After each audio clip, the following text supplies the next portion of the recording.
Hello Kapil. यार एक बात बता, तूने वो जो परफ्यूम की शॉप बताई थी वो कहाँ है यार? अरे यार इतनी रात में परफ्यूम का क्या करेगा भाई? अरे यार वो निशा का बर्थडे है, मैं उसके लिए कोई गिफ्ट नहीं ले पाया यार, इसलिए सोच रहा हूँ कि उसे एक परफ्यूम गिफ्ट कर दूं। भाई पर मैंने सुना है कि परफ्यूम गिफ्ट करना ठीक नहीं होता यार। अरे यार मैं इन चीजों को नहीं मानता, तू शॉप का नाम बता बस। शॉप का नाम है भाई द परफेक्ट स्मेल। शायद मैं उसी के सामने खड़ा हूं यार। श्याम के सामने शॉप है लेकिन वो बंद है। यार ये तो बंद है। अरे यार कोई और शॉप का पता है भाई? नहीं भाई यार, देख ले भाई, क्या पता कोई और खुली हो तो। चल ठीक है यार, मैं पता करता हूँ। Okay bye.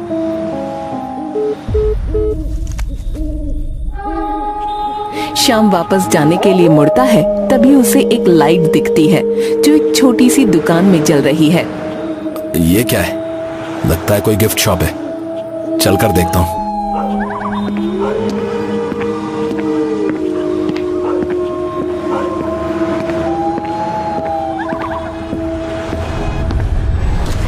श्याम शॉप के अंदर जाता है। शॉप के अंदर बड़ी सी येलो कलर की लाइट जल रही है। सुंदर सुंदर कांच की शीशियां रखी हुई हैं। शॉप में बड़ी अच्छी खुशबू भी आ रही है और शॉप के अंदर कुर्सी पर एक बूढ़ा आदमी सो रहा है। श्याम उसे जगाता है। सुनो, हेलो अंकल।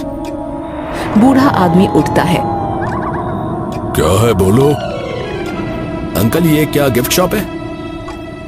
दिखता नहीं, इत्र मिलते हैं यहाँ। इत्र मीन्स परफ्यूम, जिन्हें लगाकर खुशबू आती है। बच्चे, ये कोई ऐसे वैसे इत्र नहीं है, हर किसी को ये नहीं मिलते। तुम्हारी किस्मत अच्छी है जो तुम दुकान तक आ गए। अंकल मेरे पास इतना टाइम नहीं है, आप ये इत्र मुझे दे दीजिए जिसकी खुशबू दुकान में आ रही है। बूढ़ा आदमी खड़ा होता है और एक कांच की शीशी उठाकर श्याम को देता है, जिसकी शीशी लाल रंग की है, जिस पर लिखा है छलावा। श्याम शीशी को हाथ में लेकर बोलता है, छलावा? क्या नाम है, कितना हुआ इसका? बूढ़ा आदमी हंसते हुए कहता है, तुम्हारे लिए सिर्फ 300 रुपए बस। Thank you uncle. श्याम बूढ़े आदमी को पैसे देकर शॉप से निकल जाता है। बूढ़ा आदमी मुस्कुरा रहा है। हम देखते हैं कि इत्र शॉप के बाहर उसके बोर्ड पर डायमंड ज्वेलरी का बोर्ड लगा हुआ है, यानी ये इत्र शॉप नहीं थी।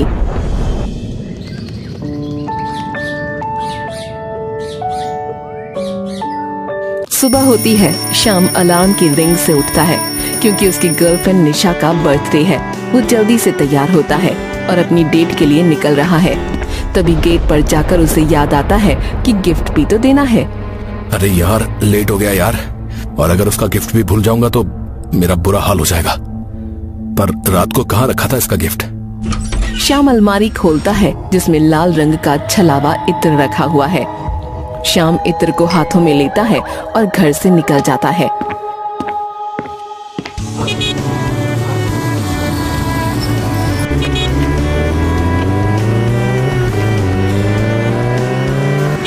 श्याम पार्क पहुंचता है, लेकिन निशा नाराज बैठी है क्योंकि श्याम लेट हो जाता है। सॉरी यार, थोड़ा लेट हो गया। मेरे बर्थडे पर भी लेट? यार तुम्हें कोई परवाह है कि नहीं? यार ऐसी बात नहीं है, अब तू इतने नखरे मत दिखा, ठीक है? निशा और नखरे दिखाने लगती है। श्याम उसके सामने केक रखता है पर वो मुंह फेर लेती है। उसके बाद श्याम उसके आगे फूल रखता है पर वो दोबारा मुंह फेर लेती है। फिर श्याम इत्र की वो लाल रंग की शीशी उसके सामने करता है। वाओ यार, ये परफ्यूम तो बहुत महंगा लग रहा है। परफ्यूम नहीं, ये इत्र है, ये तेरे लिए स्पेशल ढूंढ के लाया हूँ। यार थैंक यू, ये मुझे बहुत पसंद आया। मैं अभी लगा के देखूं? हाँ लगा ना। निशा शीशी को खोलती है, उसमें से बहुत खूबसूरत महक निकलती है। निशा मदहोश हो जाती है। तेज हवाएं चलने लगती हैं। कहाँ खो गई? निशा मदहोशी से होश में आती है। कहीं नहीं यार, इसकी खुशबू बहुत अच्छी है। निशा इत्र को अपने कपड़ों पर लगाती है। अब चले। श्याम और निशा बाइक पर घूम रहे हैं। निशा पीछे बैठी है और श्याम बाइक चला रहा है। उनके आसपास से कई बाइक्स और जा रही हैं। तभी एक बाइक निशा के बगल में से जाती है, जिस पर एक पूरा काला आदमी बाइक वाले के पीछे बैठा है, जिसकी आंखें लाल हैं, जिसके सिर पर छोटे छोटे 2 सींग निकले हैं। वो निशा को घूरता हुआ जाता है। निशा इसको नजरअंदाज करती है, लेकिन इसके बाद एक गाड़ी इनके बगल से निकलती है, जिसके अंदर वही शख्स बैठा हुआ है। निशा को अब थोड़ा डर लगता है। वो अब अपनी आंखें बंद कर लेती है। थोड़ी देर बाद आंखें खोलने पर बाइक निशा के घर पहुंच गई होती है। ये लो, पहुंच गए। निशा बाइक से उतरती है। श्याम, तुम्हें रास्ते में कुछ अजीब नहीं लगा? अजीब? अजीब क्या लगना है? निशा सोचती है कि शायद ये सब उसका वहम होगा। कुछ नहीं, तुम घर जाओ, शायद मेरी तबीयत ठीक नहीं है। Bye. Okay, bye. Shyam bike start करके चला जाता है, लेकिन उसके जाते ही निशा को एक आदमी दूर पेड़ के पीछे उसे घूरते हुए दिखाई देता है। उस आदमी की बस लाल आंखें चमक रही हैं। निशा जल्दी से अपने घर में चली जाती है।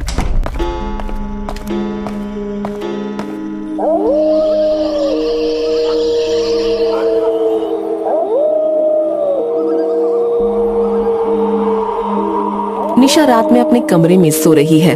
तभी उसे किसी के पैरों के चलने की आवाज आती है।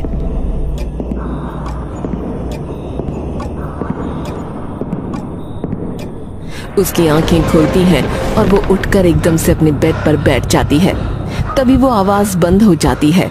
निशा फिर से बेड पर लेट जाती है, लेकिन उसकी नजर उसके ऊपर वाली दीवार पर ही है, जिसमें से आवाजें आ रही हैं। वो उस दीवार को देख रही है। तभी उस दीवार में से आवाज दोबारा आने लगती है। निशा एकदम से दोबारा उठती है। तभी आवाज बंद हो जाती है, लेकिन बाथरूम का पानी ऑन हो जाता है।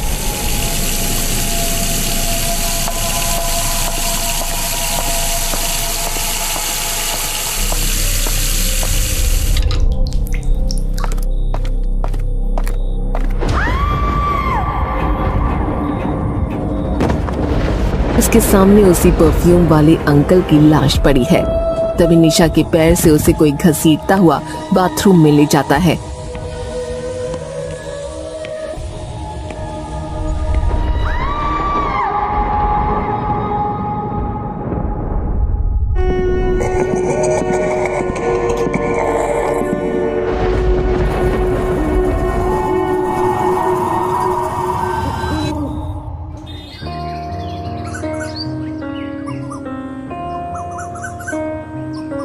अगले दिन निशा की फ्रेंड नेहा उससे मिलने आती है। हाय, कैसी है तू? आंटी ने बताया कल तू बाथरूम में गिर गई थी। मुझे कुछ याद नहीं, बाथरूम में पानी चल रहा था, मैं उसे बंद करने गई और उसके बाद क्या हुआ मुझे नहीं पता। अच्छा चल, कोई नहीं, ठीक हो जाएगी। तभी नेहा की नजर उस इत्र पर जाती है। वाओ, नाइस परफ्यूम यार, मैं लगा लूं थोड़ा सा। उससे दूर रह, समझी?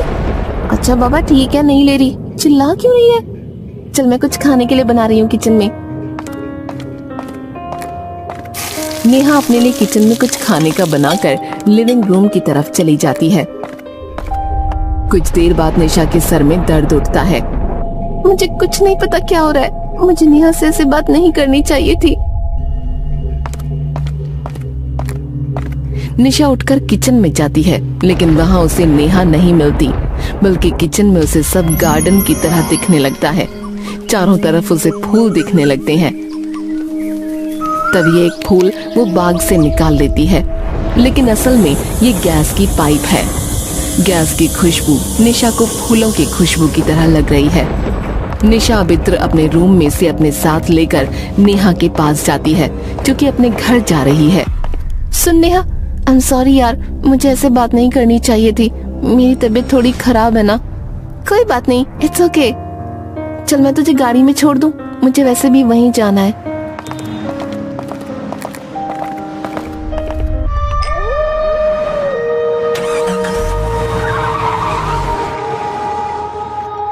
तभी हम देखते हैं निशा के घर में हमेशा की तरह मेड आई है, जो किचन में जाकर सीधा माचिस जलाती है।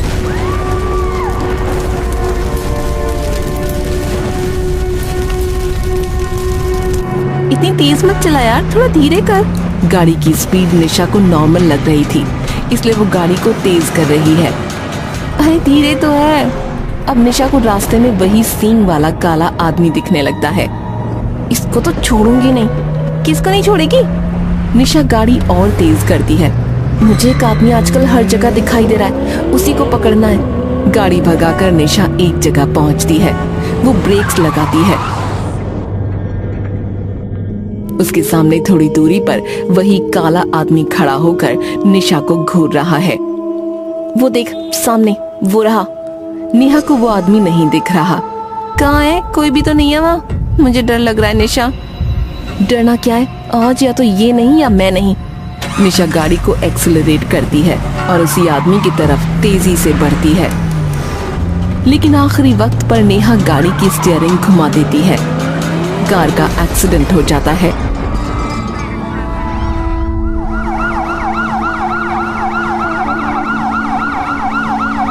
निशा की आंख खुलती है। वो खुद को पाताल लोक में पाती है। हर तरफ लाल रंग की दीवारें हैं। निशा के सामने वही सींग वाला आदमी खड़ा है। निशा रोते हुए उससे पूछती है, क्यों मेरे पीछे पड़े हो? मुझे अपनी दुनिया में जाने दो। लाल आंखों वाला भूत कहता है, मुझे जान से मार दो और अपनी दुनिया में चली जाओ।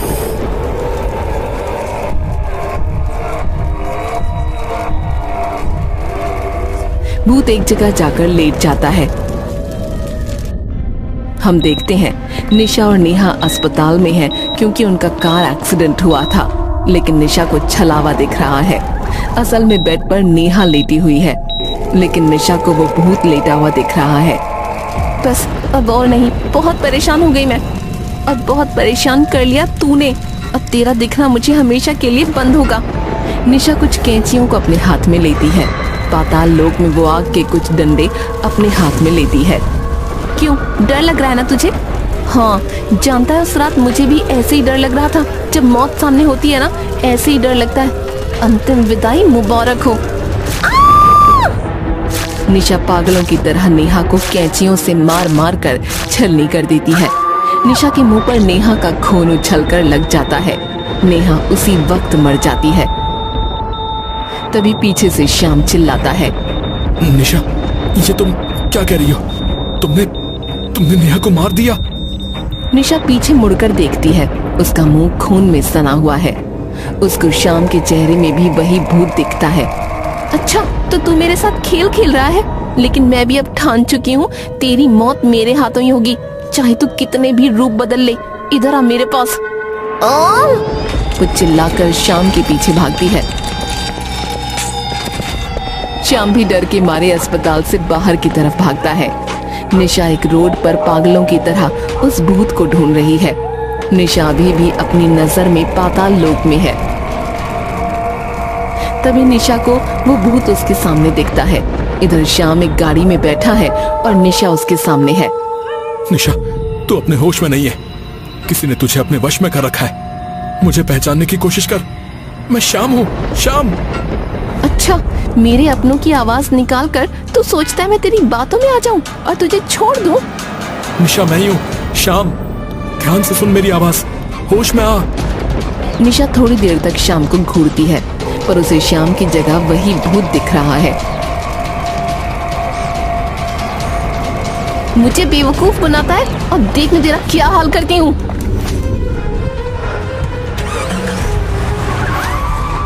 श्याम अपनी गर्दन बाहर निकालकर देखता है। निशा, निशा! उसे निशा नहीं दिखाई दे रही। वो कार को थोड़ा पीछे करता है, तब उसे सामने निशा जमीन पर पड़ी दिखती है। बाप रे, बाप रे! मैंने निशा को मार दिया। मैंने निशा को मार दिया। मैं एक खूनी हूँ। कोई देख ना ले, कोई देख ना ले। अब मुझे इसकी लाश को ठिकाने लगाना होगा। और कोई रास्ता नहीं है, और कोई रास्ता नहीं है।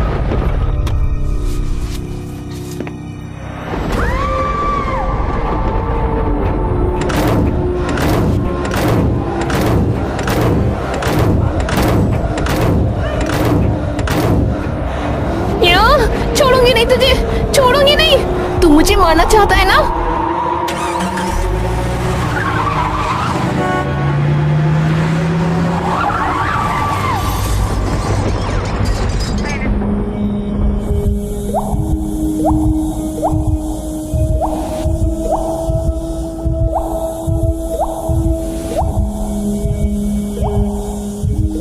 श्याम गाड़ी से उतरता है और रोने लग जाता है।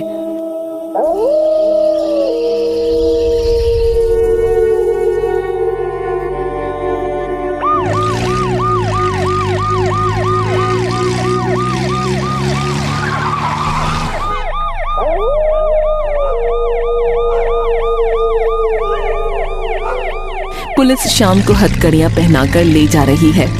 निशा का परिवार रो रहा है। श्याम पुलिस स्टेशन पहुंचता है। उसे एक कुर्सी पर बैठाया जाता है। तभी उसकी नजर एक टेबल पर जाती है जहां पर वही लाल रंग का इत्र रखा हुआ है।